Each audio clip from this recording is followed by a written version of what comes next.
What's up, guys? This is episode 4 of the Who is Vince Staples podcast, and the name of the episode for the show is Red Door. I stay out the way and get my money up. Praying to the Lord I make it safely home. I felt like in this episode, Vince really showed what happens when he's irritated.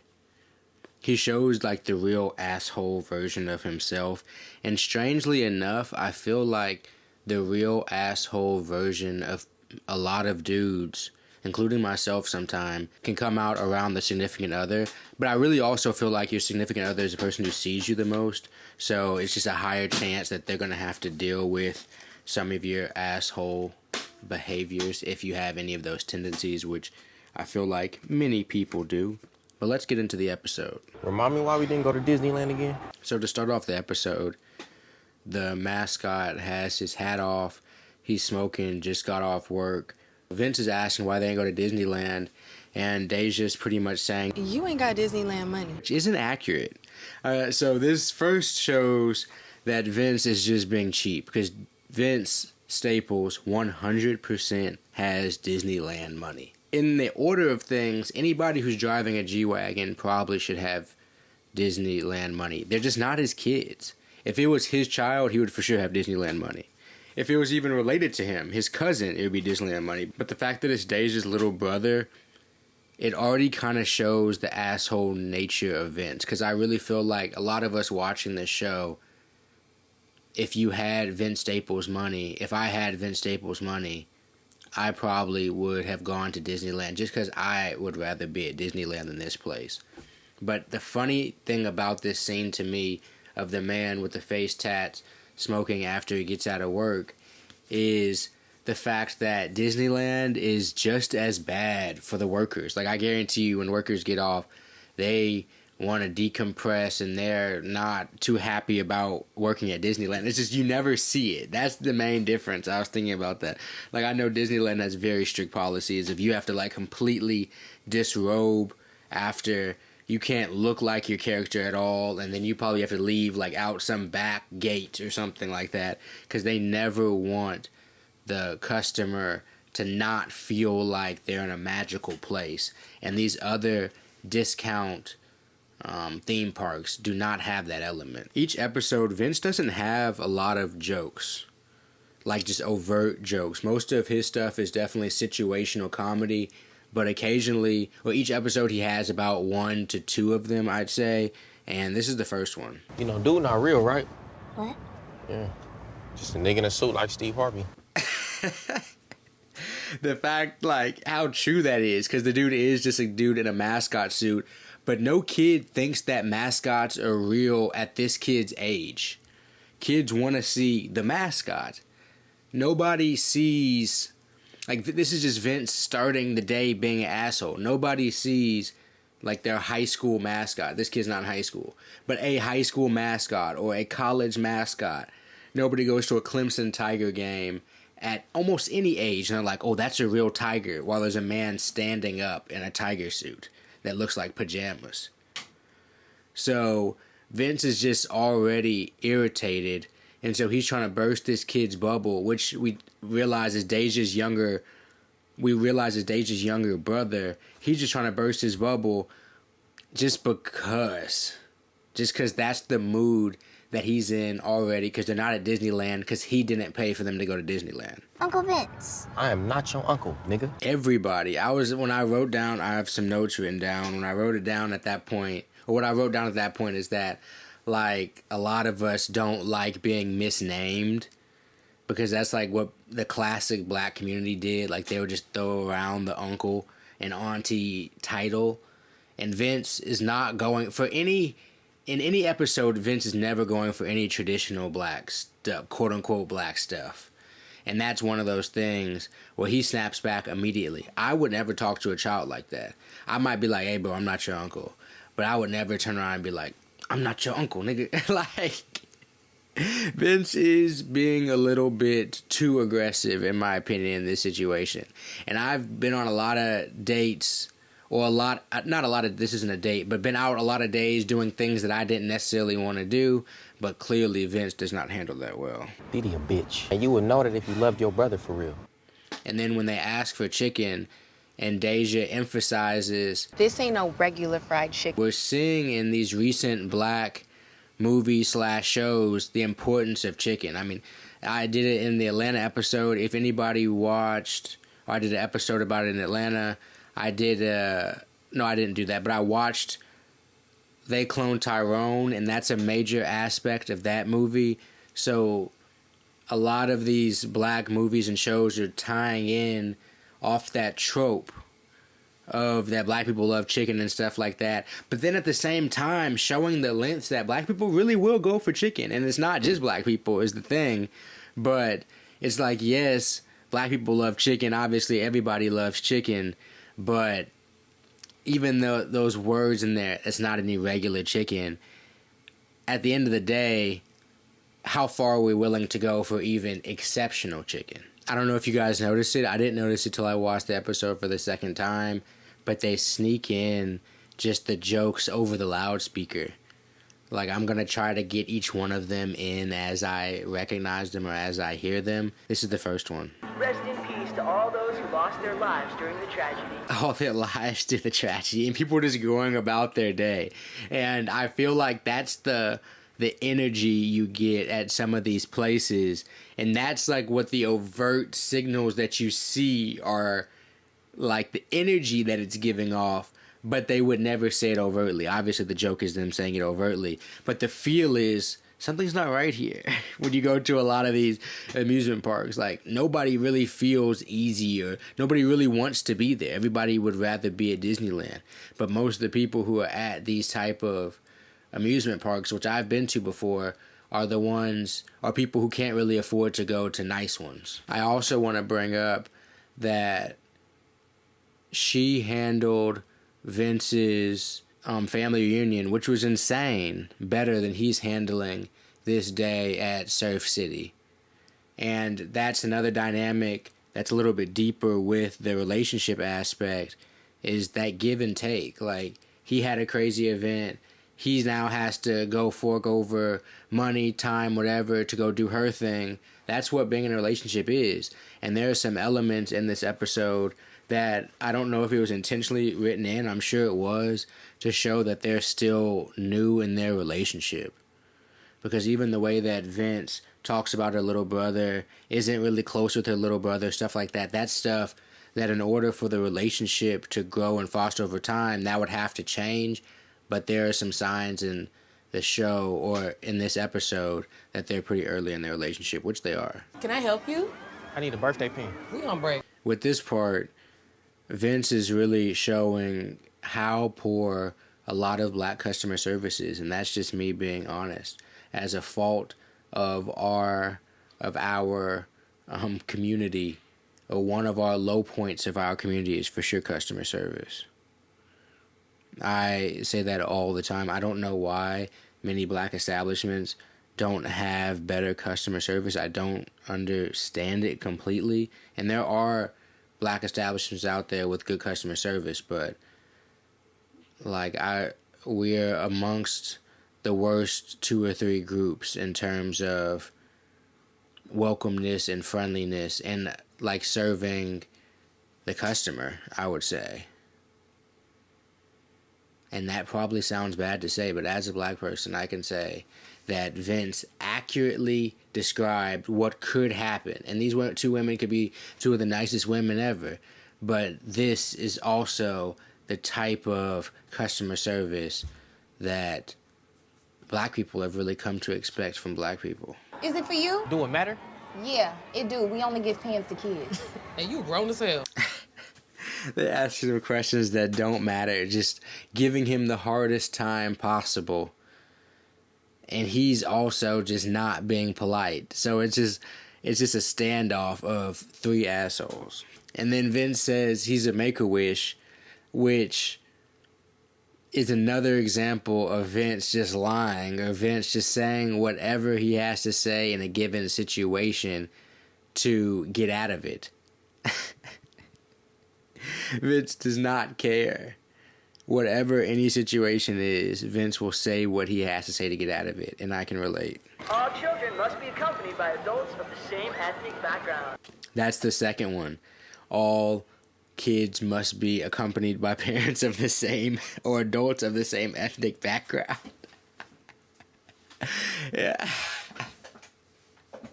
That shit is just ridiculous. Here we see that obviously the mascot has an issue with Vince, and for no particular reason. Like maybe just because he bumped into him. That's all it would take to tick off somebody that works in that costume all day. I swear. Just bumping into him would be all it would take. And Vince already having a bad day, this is just like a cherry on top of that already poor day that he's having. Oh, nigga. Fuck you. Fuck you too, bitch. I think that's funny in the bumper cars just because, like, a lot of dudes, like, my age talk just like kids would talk. Because a lot of kids have been cussing since such a young age. That it's often surprising that for somebody like myself who doesn't hang out with kids very often or see kids that often or whatever other than on the streets, and I try to avoid them at all costs, it's interesting to see how a lot of people have been talking very similar language for a very, very long time. Didn't you feed everybody before we got here? No, I fed Deshaun. Why wouldn't you feed everybody? I don't know the niggas. That is like sadly so true in terms of how a lot of men see kids. Especially before I feel like we have our own. I see kids almost the same as adults, and that's not good. Like, in real life, if Vince was hanging out with 5 niggas and he got food, he would only get enough food for his nigga. He wouldn't go buy food for 5 niggas. So, but you can't see 5 12-year-olds like that because they can't go get their own food. They literally have no money, more than likely, unless their parents gave them some. But still, most people, if you're not with that person's father, like, men are not ready to take on that paternal role often. Like, I would not be. Like, if all these kids were looking at me to spend money on them, these kids would be hungry for a while. I don't know what to say. Even if I had bread, like, I would not. But if they were, like, my son's friends, then that's a whole different situation. I'm assuming responsibility for that situation. It's a little bit, it's not a little bit different. It's completely different. And Vince is vocalizing that. Vince is like, I'll be the asshole when he writes this type of stuff. He's like, shit, I'll be the asshole in this world. Like, this is how I feel about it. This is how I know a lot of other dudes feel about it. Or see children. Because when I talk to a child, I'm talking to them just like I talk to a 21-year-old. I don't see them very different. I don't know. And then Vince says, Maybe they won't ask again. that shows how little he knows kids. Kids don't forget stuff like that. And people are hungry. Like, kids are just like adults in that sense. Kids and adults aren't just about to be like, oh, I forgot I was hungry. Just move on. We don't have french fry money, baby. Okay, I know it's not the best, but I had to save every penny just to get us in here. Excuse me. Nigga, do we look homeless to you? This is an interesting situation because Vince really is trying to do something good, but this lady doesn't want to be seen as a charity case, which I completely understand. I don't know. In a situation where I had a kid, stuff like that, would I take the money just for my kid? I think so. And I think it's an important lesson to kids to accept help. I'm not going to lie. I think it's in poor judgment to deny help when people try to help you. Because in the future, when you try to help somebody, you want them to accept your help. Because a lot of people need help. But put in the comments below if you disagree with that. If you want to eat, you got to come back and get some of that dinner chicken. More examples of just bad customer service by black people. They had the woman example earlier. Now we have the man example. That back there, that's my deep fryer. That means it's my chicken. And that is my nigga. And another example of how niggas take care of their own, but when it comes to other people, they're not about to. And this dude treats Vince like Vince was treating those other kids, because that's just the dynamic. Like, the dynamic is, this is my nigga, I help him out. Y'all not my niggas, fuck y'all. And that's not a good mentality, but that's the American mentality just put in black words. That really is. It has nothing to do with just black people. America is that. America is this exact transaction of he gets chicken because he's my friend, you don't get chicken because you're not my friend. And so once again, just like the bank, since Vince can't get the chicken through legal means, he has to go through back channel means. And back channel means always come with some shit. In the same way, he got the loan for the cereal, but he had to be in the middle of a stick up for it to be the case. Vince is about to pay the cost of going the back channel black tough way. Not the I just waited in line, paid, and got to go eat with my family way. And so this is essentially, to me, signifying the streets. Getting it out the mud. Like, you can get to the same place, but it's not going to be easier if you have to take the harder way. And if a dude tells you to be careful and he knows your name when you're about to go buy some chicken, you know you're probably in for some shit. And then the blackout screen is what we do for love. Like, Vince is, it's funny because it's like the trope of what black people would do for chicken, but it's also, he's doing it for his girl. So it's like he does it for his girl, he does it for chicken, and some of it just has to be a little bit of curiosity. Like, what? Careful over there, Vince. 2 20-piece dinners with title tops. And, do that come with the biscuits? Obviously, strange dude. The chicken is $90. They said, we'll call you, and they have his number already. So just strange aspects of being at Surf City. So the dude is calling the kids names, accusing them of stealing, and then she does steal something. Okay, well, I see little T'Challa over there stealing, and I see the fat ass one stealing too. But also, while he was walking earlier, I have to backtrack. I did hear them say, If you are having issues with phone reception, there is nothing we can do for you. So just another loudspeaker joke. Just, we're going to have the loudspeaker say random shit. I can just imagine them saying in the writer's room, let's see who catches it. I caught it. So now Vince is waiting for the chicken to be made, and his curiosity is getting the best of him, and he's wandering in, and this one dude clearly gets no fans, and then when Vince is about to leave, the dude does like his most dangerous trick, and it sounds like he hurts the woman in the background, and he does all this just to impress one dude. Not even really a true paying customer, because he paid to get into the whole place, but he didn't pay to walk into this like sideshow or whatever.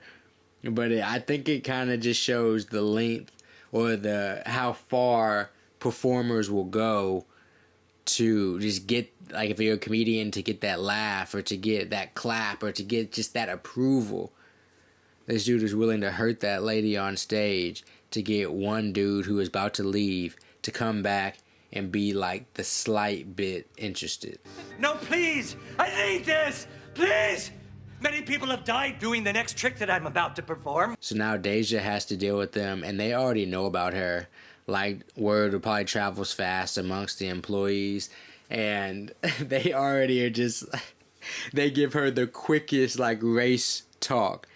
And that's just a funny thing that I've been seeing in other shows recently as well, of the very educated, understood in terms of, like, rights and liberties, but also like the vocab that goes along with, like, what technically racist, what's technically like prejudice, because in the way that the definitions work out, black people in America really can't be racist, and like probably technically that's really true.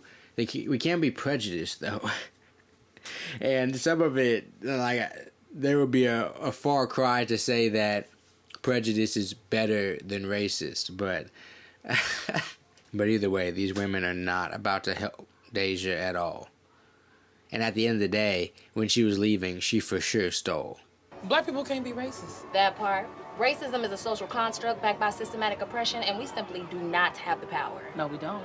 Plus, he said you was looking at him with white gaze. So this lady, she seems like mystical, seems like a fortune teller that does caricatures, but at the same time, because they're trapping Vince, it also seems like they've just been watching him all day.